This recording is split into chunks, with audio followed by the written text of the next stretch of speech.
The wedding invitation sat on my kitchen counter for 3 weeks before I could bring myself to open it. Not because I didn't want to celebrate my son's marriage, but because I knew what opening that envelope meant. It meant confronting the fact that Tyler was leaving, really leaving, to join a family that had everything I'd never been able to give him. My name is Robert Hayes. I'm 52 years old, and for the past 28 years, I've worked as a maintenance supervisor at Riverside Manufacturing. It's not glamorous work. I fix broken machines, manage a crew of 6 good men, and make sure production lines keep moving.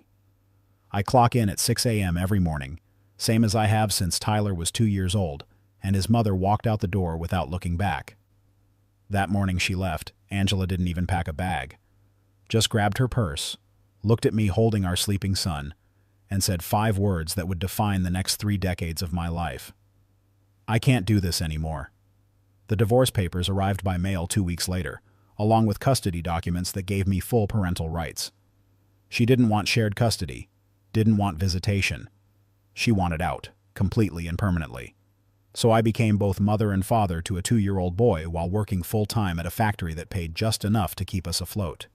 I learned to cook macaroni and cheese 50 different ways.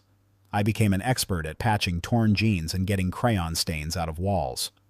I taught myself to braid hair for picture day because Tyler insisted he wanted to look like his friend's sister. I was terrible at it, but Tyler wore those crooked braids proudly. The wedding invitation was heavy, expensive cardstock with embossed lettering. Tyler's fiancée, Vanessa Morrison, came from money, real money. Her father, Charles Morrison, owned Morrison & Associates, a prestigious law firm downtown. Her mother, Patricia, had a doctorate in economics and taught at the university. Vanessa herself had graduated summa cum laude from an Ivy League school and was already making partner track at her father's firm at age 26. And then there was me. High school diploma, factory supervisor, raising a son in a 2-bedroom apartment above Murphy's hardware store. Tyler had met Vanessa 3 years ago when his small tech startup needed legal counsel. He'd built that company from nothing, coding in our living room night after night while I brought him coffee and sandwiches. He was brilliant, my boy.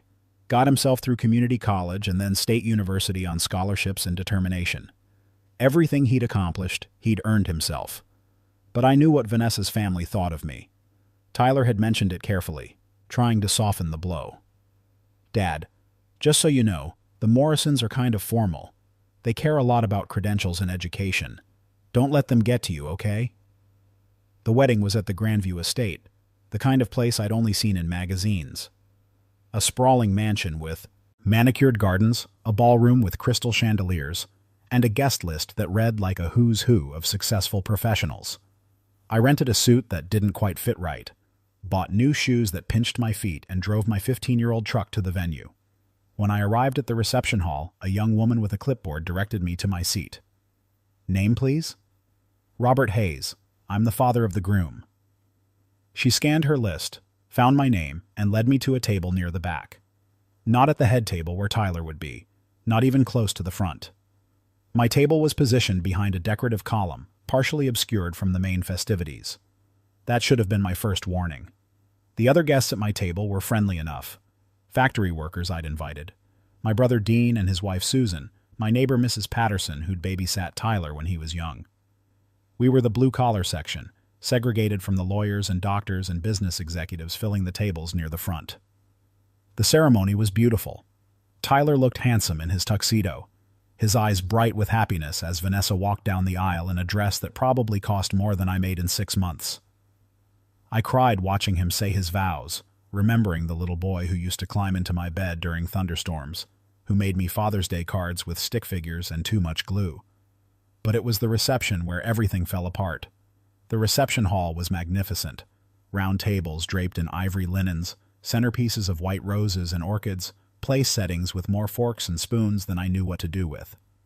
At the head table, Tyler and Vanessa sat surrounded by the bridal party, all of them laughing and toasting with champagne that came in bottles I couldn't pronounce. I found my seat at table 14, tucked behind that column, and that's when I saw it. Each place setting had a nameplate, elegant cards with calligraphy announcing each guest. Most said simple things. Dr. Richard Morrison for Vanessa's uncle. Judge Patricia Anderson for a family friend. Director James Walsh for one of Charles Morrison's colleagues. My nameplate sat in front of me like a slap across the face.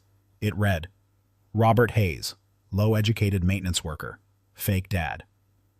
I stared at those words, reading them over and over, my hands starting to shake. Low-educated, fake dad.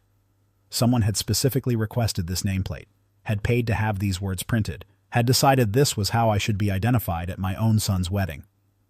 Rob, what the hell is this? My brother Dean was looking at the nameplate with growing anger.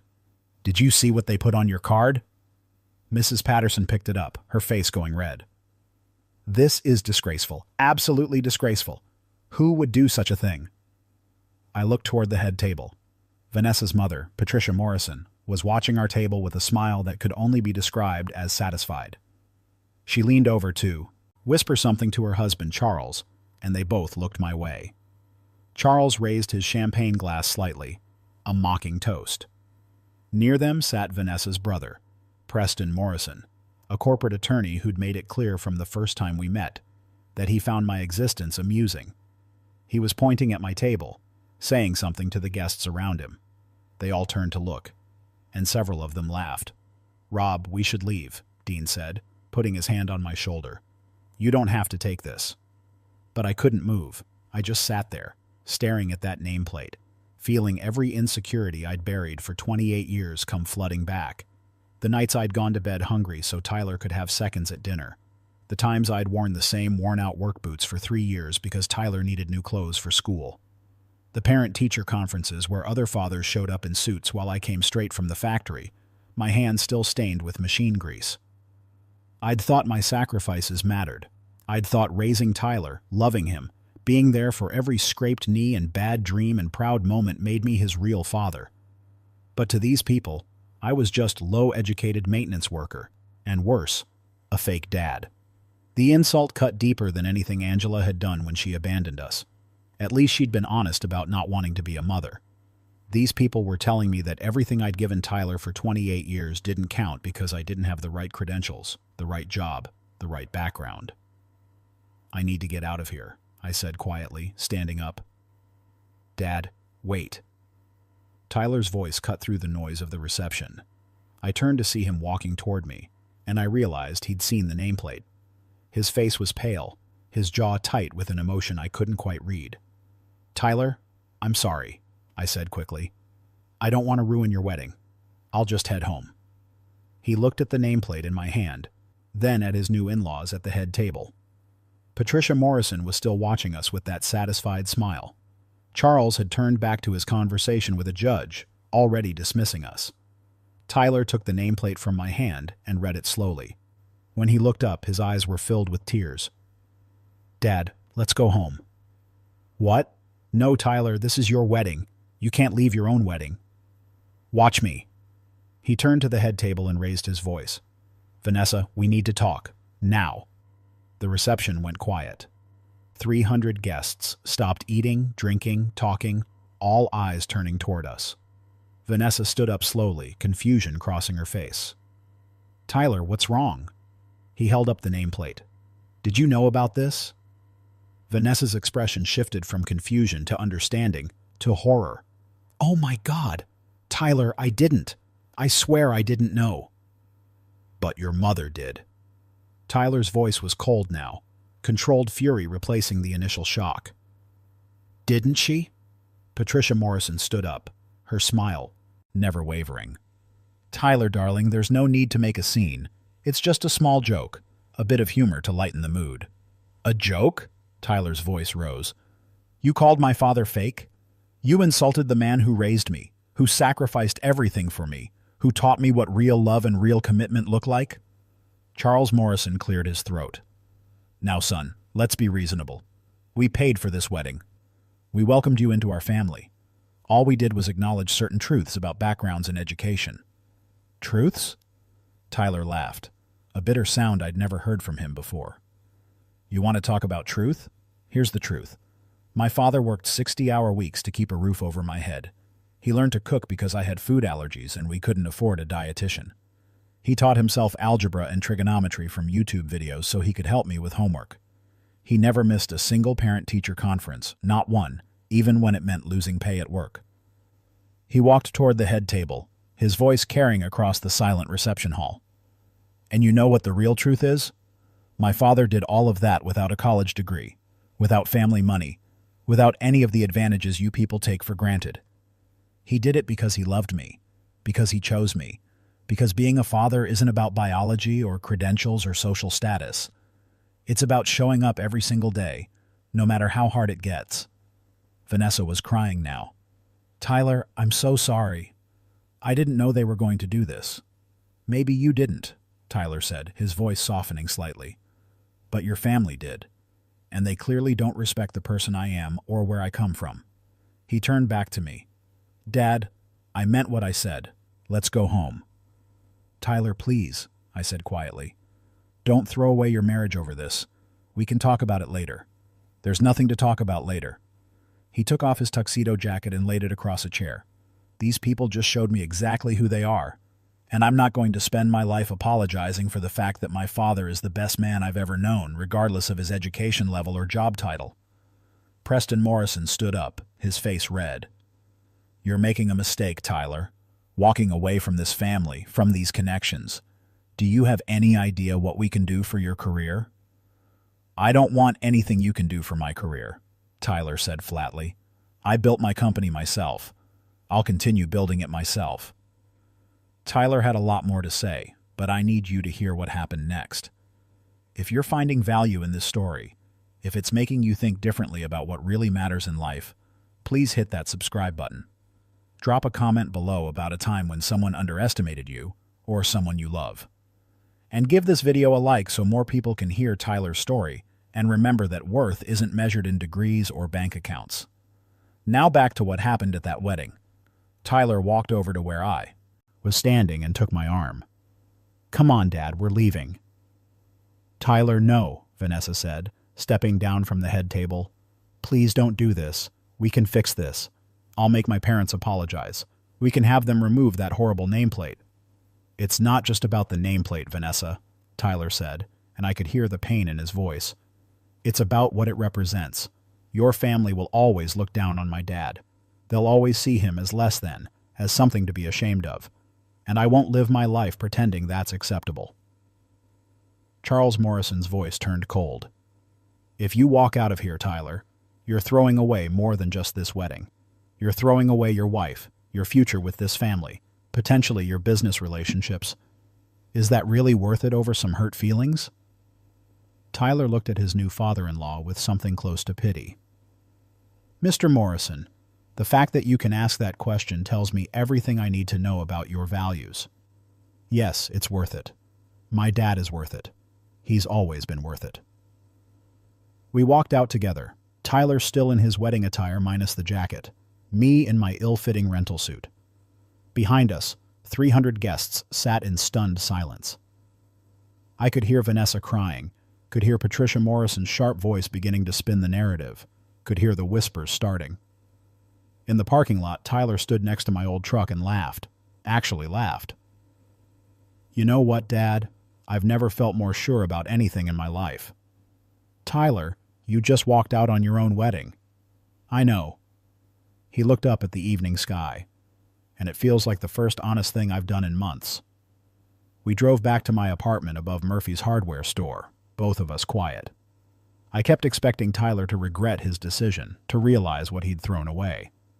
But when we got home and I made coffee the way I always had, in my old percolator that took forever but made the best coffee, Tyler sat at our small kitchen table and smiled. This, he said, looking around the cramped apartment where I'd raised him. This has always been home, not that mansion, not that reception hall, this place, with you. I didn't sleep that night. I kept replaying the reception, the nameplate, Tyler's speech, the walk out. I thought about Vanessa crying, about the marriage that had ended before it really began. I thought about the consequences Tyler would face for choosing me over the Morrison family and their connections, but mostly I thought about what he'd said. Being a father isn't about biology or credentials or social status. It's about showing up every single day. The next morning, I woke up to my phone ringing. It was 6 a.m. and I was supposed to be at the factory, but I'd called in sick for the first time in 5 years. The number was unknown. Mr. Hayes, This is Jennifer Mitchell from Morrison & Associates. I'm Mr. Charles Morrison's executive assistant. My stomach dropped. Here it was. The lawsuit, the harassment, whatever revenge the Morrisons had planned. I'm calling because there's been an incident at the firm this morning, and it involves your son Tyler. Could you come downtown immediately? I threw on clothes and drove to the Morrison & Associates building, my mind racing through possibilities. Had Tyler gone to confront them? Had they pressed charges for something? Had Vanessa done something drastic? The law firm occupied 3 floors of a glass tower downtown. I'd never been inside before. The lobby was all marble and modern art, the kind of place where my work boots felt like a violation. Jennifer Mitchell met me at the elevator, a professional woman in her 40s who looked at me with something that might have been sympathy. Mr. Hayes, thank you for coming so quickly. Tyler is in the main conference room with the partners. There's been a significant development regarding yesterday's events. She led me through a maze of corridors lined with expensive artwork and plaques announcing various legal victories. The conference room had floor-to-ceiling windows overlooking the city. Around a massive table sat Charles Morrison, Patricia Morrison, 3 other partners I didn't recognize, and Tyler. Vanessa was there too, sitting as far from her parents as possible, her eyes red from crying.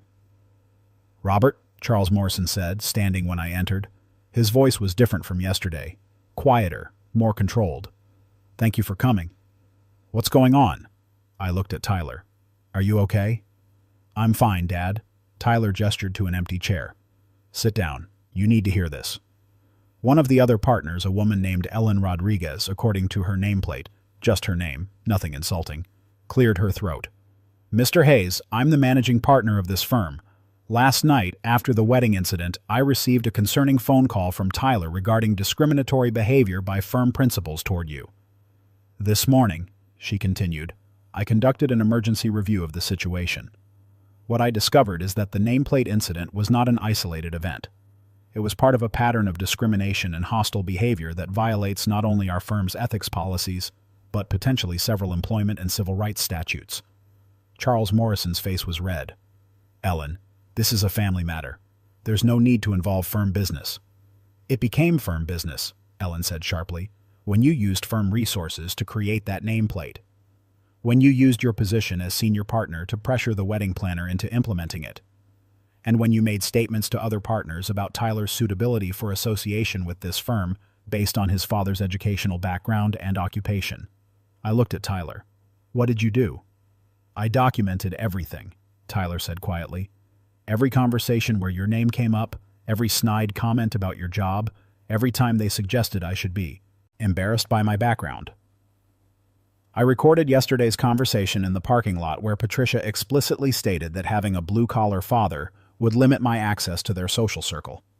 "That's illegal recording," Charles protested. "Illinois is a one-party consent state," Tyler replied. "I'm within my rights." Ellen Rodriguez continued.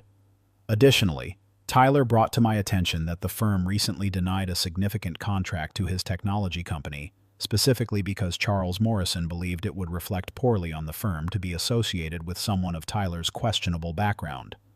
"What?" Vanessa looked at her father with shock. "Dad, you cost Tyler that contract? You told me the firm decided to go with a larger tech company." Charles was silent. "The contract in question," Ellen said, "was worth approximately $2.3 million over 3 years. Tyler's company was the most qualified bidder, but Charles used his position to steer the contract elsewhere. That's not just unethical. It's potentially actionable interference with business relationships." The room went very quiet. Ellen looked directly at Charles and Patricia. "As of this morning, you're both being placed on administrative leave pending a full investigation. The firm's ethics committee will review not only yesterday's incident, but the broader pattern of discriminatory behavior. Depending on the findings, you may face suspension, termination, or in the worst case, disbarment proceedings." Patricia finally spoke, her voice shaking. "This is absurd. We paid for that wedding. We welcomed Tyler into our family. One small joke at the reception and now our careers are at stake?" "Mom," Vanessa said quietly, "it wasn't a joke. And it wasn't small. You deliberately humiliated the man who raised my husband. You used your position and money to make him feel worthless at what should have been a celebration. The firm has a reputation to maintain, Ellen continued. We represent clients from all socioeconomic backgrounds.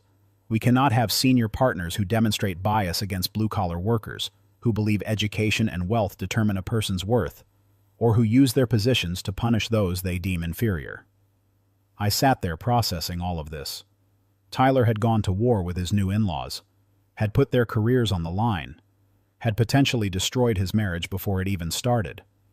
Tyler, I said quietly, this is too much. You didn't need to do this. Yes, I did, Dad. He looked at me with absolute certainty. You spent 28 years fighting for me. It's time I fought for you. Ellen Rodriguez turned to me. Mr. Hayes, the firm would like to offer you a formal apology on behalf of these partners. Additionally, we're prepared to discuss compensation for the emotional distress caused by yesterday's incident. I don't want compensation, I said. I just want respect. You have it, Ellen said firmly. From this firm, from me, and from everyone in this room who understands that being a good father has nothing to do with degrees or job titles. The meeting continued for another hour, working through details and next steps, but I stopped listening closely. I was watching Tyler and Vanessa across the table. They weren't sitting together, but they kept glancing at each other, and I could see something passing between them. Hurt, yes, but also understanding. Finally, Ellen adjourned the meeting. Charles and Patricia left without speaking, their humiliation complete. The other partners offered polite goodbyes. Eventually, it was just me, Tyler, Vanessa, and Ellen. Tyler, Vanessa said softly, can we talk? Privately? Tyler looked at me. I nodded. Go ahead, son. I'll wait in the lobby. Actually, Ellen said, Mr. Hayes, could I speak with you for a moment, in my office? I followed her down another corridor to a corner office that was somehow both impressive and welcoming. Ellen gestured for me to sit. Mr. Hayes, I wanted to apologize personally, not just for what happened at the wedding, but for the fact that our firm's culture allowed partners like Charles Morrison to maintain those attitudes for so long. It's not your fault, I said. It is, though, she replied. I'm the managing partner. Creating an inclusive environment is my responsibility. What happened to you yesterday was unacceptable, and it happened because I didn't pay enough attention to the warning signs. She pulled out a folder. I've been reviewing Tyler's company. His work is exceptional. The firm should have been grateful to contract with him, not using his background as a reason to deny him opportunities. Tyler's brilliant, I said. Always has been. He got that from his mother's side. Angela was smart, just couldn't handle the responsibility of parenthood. Ellen smiled. From what I've seen, he got his work ethic and determination from his father's side. Those qualities are worth more than any degree. We talked for a few more minutes about nothing in particular. When I finally made my way back to the lobby, I found Tyler and Vanessa sitting together on a couch, holding hands and talking quietly. They looked up when I approached. Dad, Tyler said, Vanessa and I have been talking. We want to do the wedding over, Vanessa said. The right way this time. Small ceremony, just the people who actually matter. No expensive venue, no pretentious guest list, no nameplates except ones that say what's really important. Family. You two sure about that? I asked. Yesterday was pretty definitive. Yesterday, Tyler said, was about making a statement. Today is about making a choice. And I choose Vanessa. But I also choose you, Dad. I'm done pretending those things are in conflict. Vanessa nodded. My parents were wrong. Completely, inexcusably wrong. But Tyler's right about what matters. I fell in love with him knowing where he came from, knowing his story. I should have been proud of that, not letting my parents make me ashamed. Your parents are facing serious consequences, I pointed out. They deserve them, Vanessa said firmly.